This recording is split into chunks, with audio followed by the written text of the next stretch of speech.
today I have with me Jake Green. Hello, Jake. Hi, how are you doing? We are pressing on as ever. Now, we met a little bit ago, didn't we? At the end of 2023, at Redeeming Our Communities conference.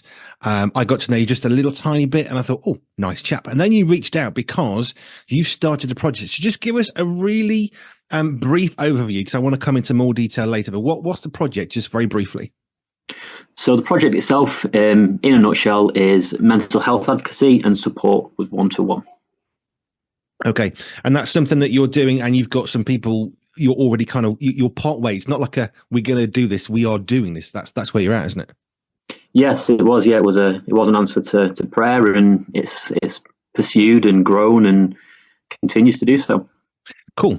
Okay. Well, let's just go back a little bit in time then. So mental health is something that clearly in the UK, particularly right now, we can see so much damage in young people and in teenagers and in people in their 20s and their 30s. The pressure of life has definitely changed. I mean, I'm mid 40s and I'm looking back 20 years thinking, life has changed. The pace of life, the information, you want your Amazon order. Yeah, order it by this time. It's there that day.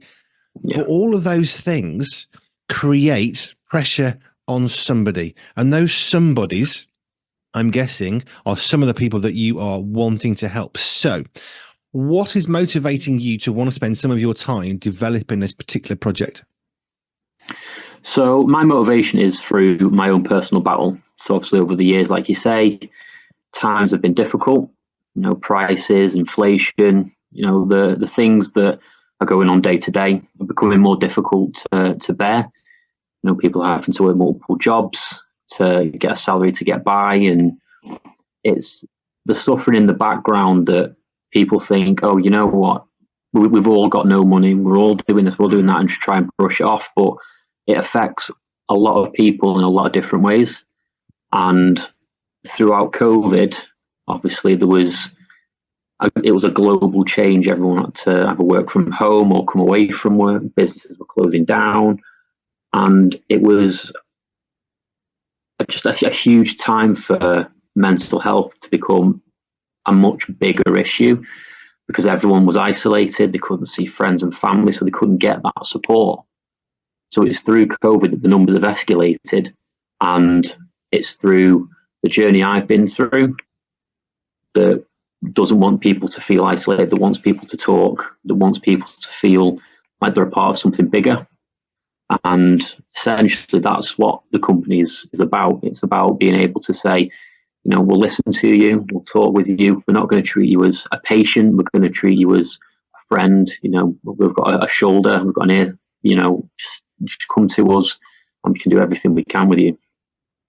Because that ability to talk is critical. One of the things I remember going back a few years, particularly in regards to physical health rather than mental health, is quite a few big organizations or festivals said, look, we know that while a woman is probably going to go to a doctor or go and get some help, we know that it's more likely that a man is not. So what they did at some of the festivals, they had things like drop-in centers for guys to go and get stuff checked out.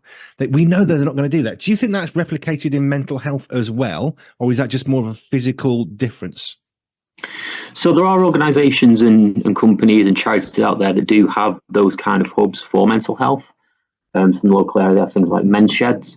They have hiking groups. So although it's sort of like a physical activity or a physical location, it's there to support the mental health aspect, because people find the relief in doing activity. People find it in doing crafts. People just find it easier to talk to someone, and people, again, completely shut themselves off. And it's in that moment that trying to find something that relates to them, so something that they find beneficial, that they find comfort in, and being able to use that to their advantage to help them through. Yeah, because it's that talking thing, isn't it? If I talk to somebody, what are they going to say? What are they going to think? So, when I saw a video the other day, it was a compilation of different men specifically on this particular video, and it was somebody got a video of them the day before they committed suicide, and they were all happy on the surface of it, and they were all getting on with life on the surface of it, and yet underneath there all this pain, Because I guess my guess would be they didn't feel that they had somebody that they could safely talk with in such a way to start to deal with some of the pressures of life. Yeah. And that's just it. Like I say, with the doors to therapy and to diagnosis and the waiting times, people can feel like they're forgotten. People like, and then that causes them to think that they don't matter. And it's in that silence and in that sort of that dark section of the waiting that's when it gets really difficult and sometimes too difficult for people. And it was again, the company was set up to light that darkness up, to be able to say to people, look, we can help you through. Yes, you might not be able to see the end goal, or it might seem too far away, but if you can see your next step, we'll help you take it, and then we get further and further. And again, it's progress, because these things don't just disappear overnight. Although we wish that they could, it's the realistic side of things is they don't. And it's about giving people the time and being patient, because through these mental difficulties, people find that they can sometimes become snappy, or they can be, short focused, and in doing so, they might not be able to just get up, dance, and fix things in an instant. So some conversations might last a minute, some conversations might last an hour, and it's about working with the person and to their measure, as opposed to saying, no, come on, push, you can do this, because it becomes overbearing. And that, again, a pressure, which, it makes it a lot harder.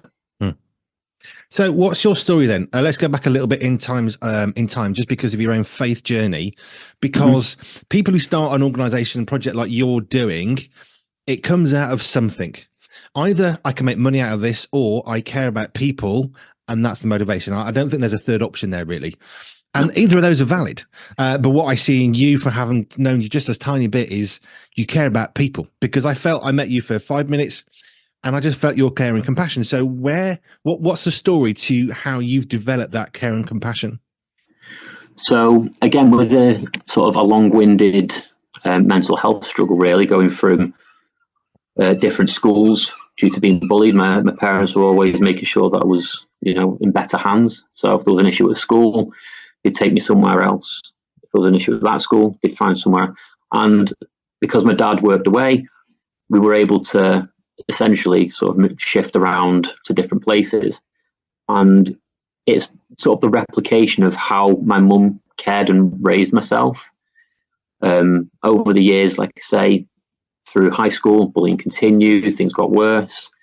And the teenage years, GCSEs, schooling was a nightmare, because not being able to focus solely on work and learning, it was a difficult path, because I was more focused on, oh, something's going to happen in 10 minutes when that bell goes off. And it's so, like I say, it's through that journey of sort of the suffering behind the basic things at an early age.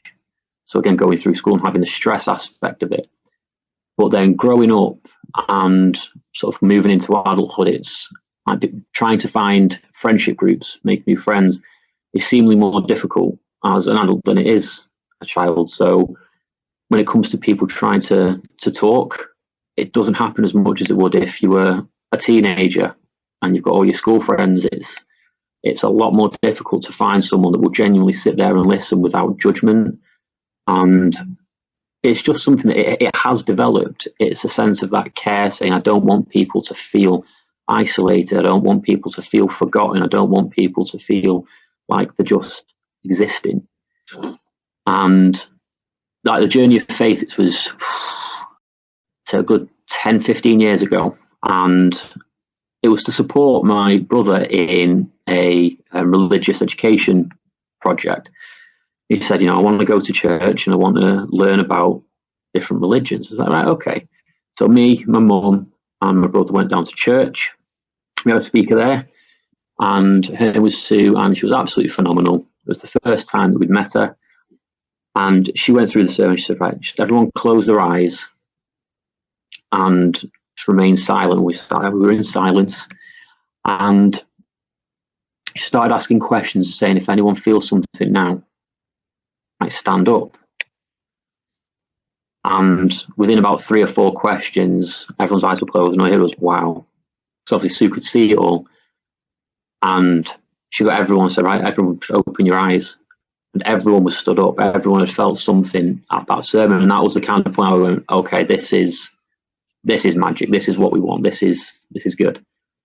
And sort of from there, that's where sort of the basic journey started. And we started the Alpha course, the starter courses. I even went through the foundations of ministry for the church. And yeah, I was devoted, early on, and sort of the devotion grew over time.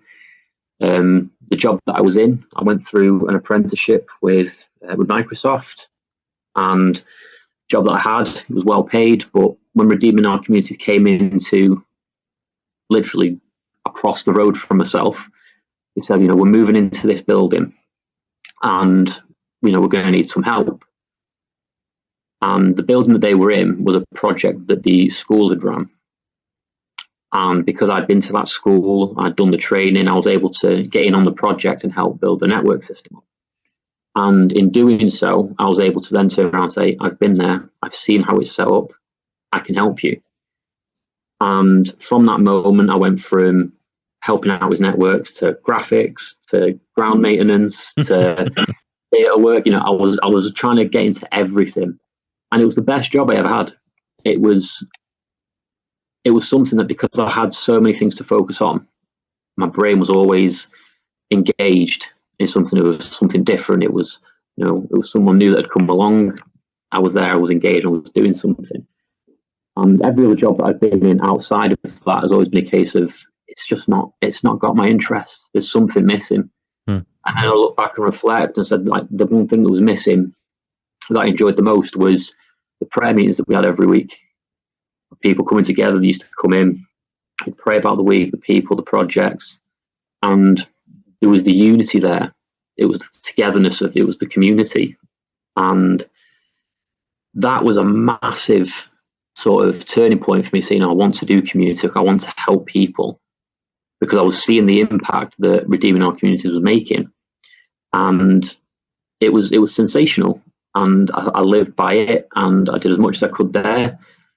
And it was many years later that Deborah had got in touch and said, we've got this conference and we need help. And I hadn't spoken to Deborah for 3 or 4 years. And she popped up saying, we need help. I said, I'll be there, I'll help.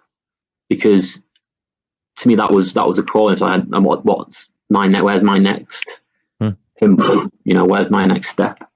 And it came forward. So I said, yeah, we'll help. And so I attended the conference. That's where we met your good self. And whilst we were there, I had it in my mind again, because of the community work. So I want to help with mental health. I want to help people get through these struggling times. And we sat there and we prayed. It's like, right, we need, what's the last sign? What is the door opener, essentially? And sure enough, she brought out keys. And she's told a lot of story about keys in the past and sort of the prophetic behind it. But when they brought the keys around, the key that she was giving me had the word hope on the back of it. And that, to me, that opened every door I could imagine. That was just, you choose where you want to go with this now, because wherever you go, I'm taking you with me. And that was the game changer, to say, this is where I want you. This is what I want you to do. This is what you can be passionate about. And this is how you're going to make it. This is how you're going to live. And from then, like I say, it's had its challenges, but through prayer and prosperity, it's all come through, and I've made it to where I am, and it continues to grow. People are continuously coming to us, and it's just really nice to see. But where I am now, I wouldn't have been able to do without prayer. I wouldn't have been able to do without finding God at that moment in time, because although it wasn't the most difficult time of life, it's one of the things I had to face, to realize and to accept that, to walk out of that and to continue walking in a more positive and proactive way. That is what I had to find, and it's where I had to be. So, yeah, it was life changing. And I really like how one of the things about life is we look at it and think, what can we do? How can we affect this? We look at the problems around us and always see these big mountainous problems that are bigger than us. But actually, every single one of us can do something. We can smile at somebody. We can hold a door open. We can carry a bag out of a boot for a mum who can't get everything into the pram. There are so many daily opportunities where we can do something, but many of us choose to do nothing because well, what will they think if we hold a door? What will they think if a bloke comes and helps them with a pram? And we have all these judgments. I found, interestingly, when I got a beard a few years back, when I was in, I've always smiled at kids. It's just something I do. I've worked with children. When I got a beard and I'd meet somebody in a supermarket, all of a sudden, just having a beard meant the mum was less nervous, which was fascinating. And I'd smile at the kid. It's just something I've always done. But it's interesting how perspective and we have on people and perceptions and stuff. But I love how you learned so much from Deborah Green, who is redeeming our communities, and that idea of hope, because that idea of hope is what you're bringing to others, isn't it? Yeah. So again, that was the signature on the dotted line, so to speak. It was that word. It was a key. So again, opening the door and give hope. That was it. And again, that's something we can actually do that in different ways. Of course, Jesus Christ is going to be that hope. I know when we chatted before, I mentioned about the Bishop of Winchester going back nearly a decade, and when he came along, he said to people, "Look, it's great that we're going into people's homes. It's great we can take communion, we can do home visits, but above all that, they need Jesus even more." And there are quite a few feathers ruffled if we just want to go and do communion, but what's the reason behind that? And I love how your faith is part of you. But you're not just doing your company for people of faith, are you? I mean, this is for everybody, right? Yeah, it's massively open, and it's about the equality, it's about the diversity, because people get judged for everything nowadays. You can't just walk down the street and someone not look at you for something, and it's a massive shame because people don't feel that they can live to be themselves or who they feel that they are and be happy, because someone's talking about them or looking at them in a different way. So the whole organization was based around everyone's equal, everyone's appreciated, everyone's loved, and everyone will be looked after, because we don't feel it's right for someone that's struggling to continue to struggle. That you want to talk to people, you can come and talk to people that are going to treat you the way you want to be treated. And it allows people to be themselves. So if they spend so much time of the week trying to put a mask on to pretend to be someone for other people, it gives them a space to come out and say, right, I can be myself now. I can talk the way I want to talk and dress the way I want to dress, and I can just be present in happiness. So it's open for everyone. And again, that comes inside and outside of faith. Which is one of the things we're seeing Jesus, right? He went around and he'd speak to people, he'd preach to people, but he'd also quite frequently solve a problem. And that was kind of the way. Now, often the problem solving for him was healing somebody physically, but healing somebody mentally would be one of those things that would happen at the same time. I'm certain of that. And so, yeah, that's really cool. So just tell us a bit. So if I remember rightly, so your company basically is going to be peer-to-peer. So did I remember this rightly, that you're using people, or you want people to help, who have been through some sort of mental health struggle? I mean, is that part of the people that you want to be able to, in order then to help others?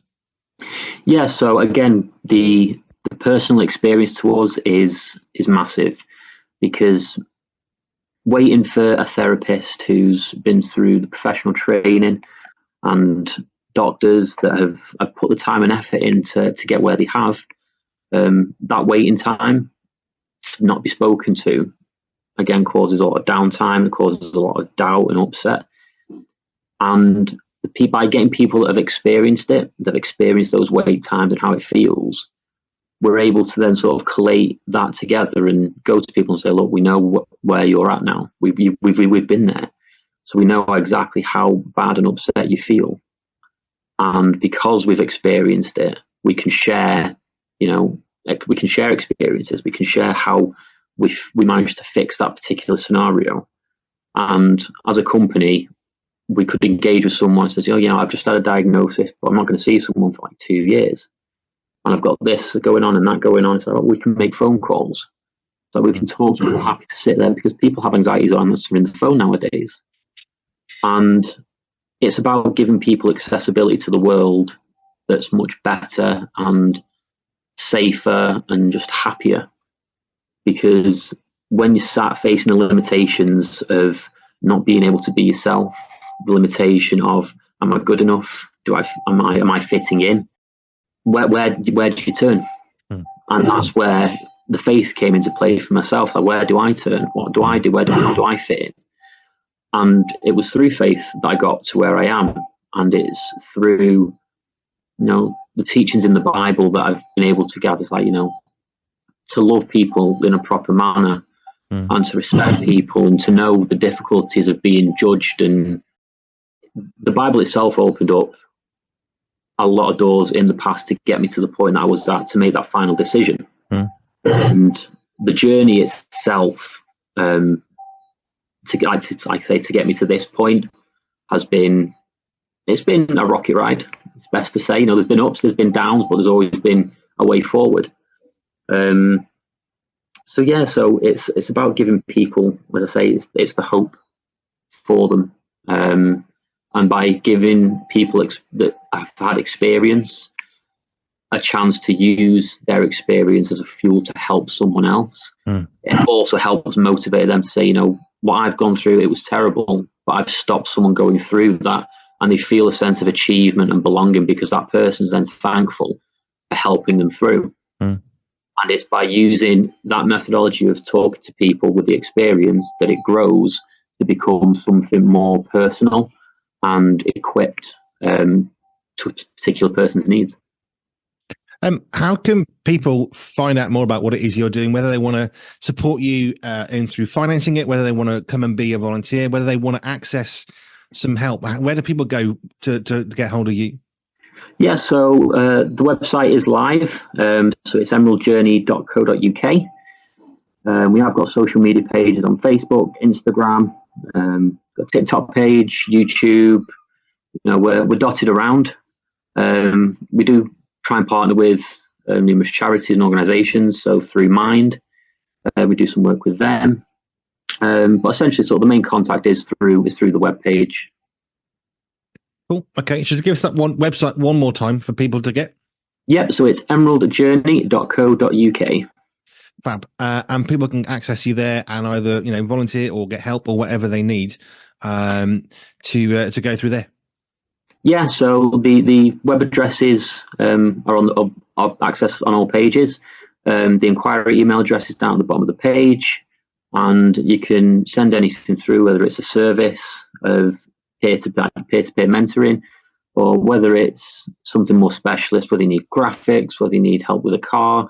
There's little things that we can do. Again, as small as it is, there's talent sets there that can help people with smaller things, potentially cause a bigger problem. So, if it's something we can help with and it's something you need help with, it's one of those things that we'll try to do. I think that's a good place to end that, really. Emeraldjourney.co.uk if you want to know more about Jake, if you want to access mental health help, or perhaps you want to help into providing help for others. That's your destination for that one. Jake, thank you so much. It's been a pleasure to see you again and to hear how not only have you been through some stuff and you come through some stuff, which is always encouraging, but on top of that, you're actually doing something constructive for other people as well. So we will watch emeraldjourney.co.uk and we hope it will just continue to grow and you get the support you need as you support other people. Jake, thank you so much for your time today. No, thank you as well. I appreciate it. Pure 24/7 radio is listener supported, which means we are free, online and always pure because of the generous support of our listeners. If you would like to contribute financially, please visit pure247radio.org. If you'd like to find out how we use your money, please visit the Our Cost section. Any donation of any size will help keep us on air and broadcasting for free. Thank you.